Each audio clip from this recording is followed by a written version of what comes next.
अस्सलाम वालेकुम, क्या हाल चाल है। मेरे सब खैरियत से होंगे। तो आज मैं बनाऊंगी इम्यूनिटी बूस्टर यानी कि उत्ते में दाफिया से भरपूर एक ऐसी मिठाई जो कि बिल्कुल शुगर फ्री है।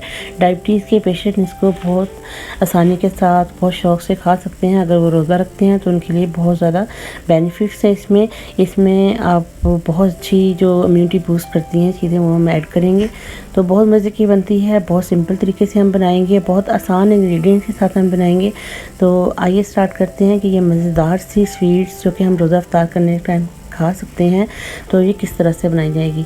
तो इसमें जो चीज़ें इस्तेमाल करूँगी मैं वो मैं आपके साथ शेयर करूँगी। तो ये स्वीट हम खजूरों के साथ बनाएंगे और इसमें ड्राई फ्रूट्स का इस्तेमाल करूँगी। और यहाँ पे ये मेरे पास खोया है तकरीबन आधा पाव, ये आधा किलो खजूरें हैं। खजूरें आप अपनी टेस्ट के हिसाब से और मर्ज़ी के हिसाब से जो सा भी आपको इसकी वैरायटी पसंद हो आप ले सकते हैं। तो यहाँ पे खोपरा है, बादाम मैंने क्रश कर लिए हैं और ये मग्ज़ हैं, इनको भी मैंने थोड़ा थोड़ा चॉप कर लिया है। और ये ड्राई किए हुए थोड़े से तिल हैं, इनको मैंने रोस्ट कर लिया है और थोड़ा सा चॉप कर लिया है। तो यहाँ पे मैं कुंडी का इस्तेमाल करूँगी। आप इसको बीटर में भी कर सकते हैं, लेकिन ये हमें इसका पेस्ट बनाना है तो ये बीटर वगैरह में मैं सजेस्ट करूँगी कि ना बनाएं। तो आप इस तरह से कुंडी का, हैंड ब्लेंडर का या इस तरह से इस्तेमाल करें। तो सबसे पहले इसके लिए मैंने खजूरों को बिल्कुल गुठलियों से साफ़ कर लिया है और उसके ऊपर से भी जो उसकी कैप्स बनी होती है वो भी उतार लेंगे अच्छी तरह से। खजूरों को मैंने काफ़ी 2 घंटे पहले धोया था और उनको खुश्क कर लिया था ताकि उसमें ज़रा सा भी पानी ना रहे। तो इस तरह से कुंडी के अंदर डालकर अच्छी तरह से इसको कूटेंगे और इसको एक पेस्ट की शक्ल में ले आएंगे। तो इस तरह से इसको मसल कर हम पेस्ट बना लेंगे। ये थोड़ा सा ट्रिकी सा काम है। तो यहाँ पे इस तरह का पेस्ट मुझे चाहिए। तो सारी खजूरों को मैं इसी तरह से इस पेस्ट की फॉर्म में ले आऊँगी। तो ये देखिए मैंने सारा पेस्ट तैयार कर लिया है।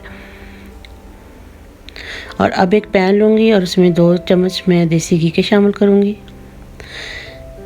मैंने आग बिल्कुल स्लो रखी हुई है और अब जो मेरे पास ड्राई फ्रूट्स हैं वो मैं इसमें शामिल कर दूँगी सारे।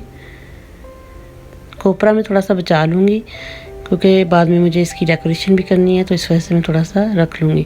तो इसको आपने बिल्कुल नॉर्मल टेम्परेचर पे ही आपने इसको फ्राई करना है। इससे इसका टेस्ट बहुत ज़बरदस्त आएगा। और ये तिल भी मैंने इसमें ऐड कर दिए हैं। तिल मैंने पहले रोस्ट किए हुए थे, इस वजह से मैंने इसको बाद में ऐड किया है। तो हल्का सा जब खुशबू आने लगे तो इसमें थोड़ा सा दूध डाल देंगे ताकि ये जले ना नीचे से। और अब मैं इसमें खोया ऐड कर दूँगी और इसको अच्छी तरह से इसके अंदर मिक्स करके भून लेंगे।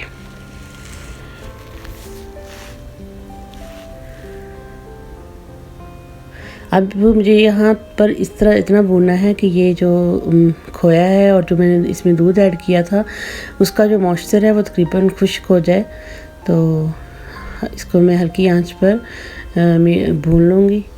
आंच आप बिल्कुल भी तेज़ नहीं कर सकते क्योंकि ये जो ड्राई फ्रूट्स हैं ये भी जल सकते हैं और खोए का भी कलर जो है वो बदल जाएगा।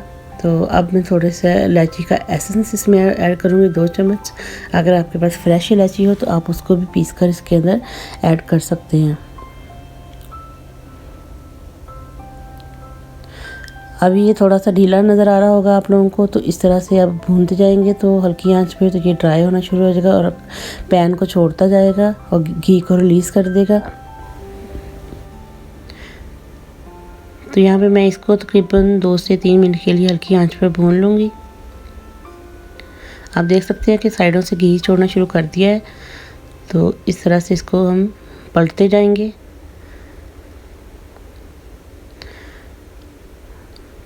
तो और अब मैं इसके अंदर खजूरों को शामिल कर दूँगी जो कि मैंने पेस्ट बनाया हुआ था। आस्ता आस्ता करके जो साइडों से इसको जो ड्राई इंग्रेडिएंट्स हमने इसमें भुने हुए हैं वो खजूरों के अंदर मिक्स करते जाएंगे। आंच अभी मेरी बिल्कुल स्लो है। जब ये अच्छी तरह से मिक्स हो जाएगा तो मैं आंच बंद कर दूंगी।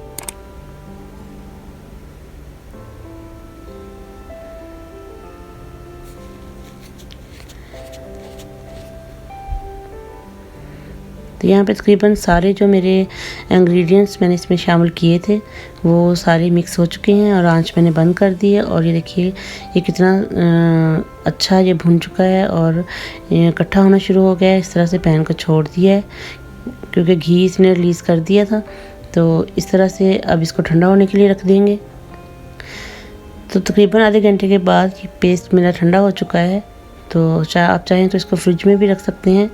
तो इस तरह से आप बिल्कुल छोटी छोटी सी गोल सी जिस तरह से आप चाहें और पसंद करें तो आप उसी शेप की बना सकते हैं। तो यहाँ पे क्योंकि मैं इसे खजूर के साइज़ का बनाऊँगी क्योंकि बहुत ज़्यादा इसमें जो मीठा है वो खाया नहीं जाता है। तो मीठा क्योंकि खजूर में काफ़ी ज़्यादा होता है तो हमने इसमें जो इंग्रेडिएंट शामिल किए हैं उससे इसकी मिठास में थोड़ी सी कमी आई है। अगर आप चाहें तो इसमें शहद ऐड कर सकते हैं, लेकिन खजूर में जितना मीठा था वो अभी भी बरकरार था। तो इस तरह से जो भी आप शेप पसंद करें तो एक जैसी क्वांटिटी में बनाने के लिए आप चम्मच का इस्तेमाल कर सकते हैं और अपना जो मवाद है उसी मुताबिक ले सकते हैं और अपनी शेप की गोलियां बना सकते हैं और इसको गोल और राउंड और छोटा बड़ा आप कर सकते हैं। तो इस तरह से इसको हम नारियल के साथ डेकोरेट करेंगे। तो ये सारी मैंने इस तरह से शेप्स में बनाकर डेकोरेट कर रही हैं। बहुत सॉफ्ट और बहुत मज़े का बनता है, बहुत डिलीशियस होता है, इम्यूनिटी बूस्ट होता है। रमज़ान में आप इस तरह से बना के सेव कीजिए और आपको जो कमज़ोरी होती है वो भी महसूस नहीं होगी। उम्मीद करूँगी कि आप लोगों को ये रेसिपी काफ़ी पसंद आएगी।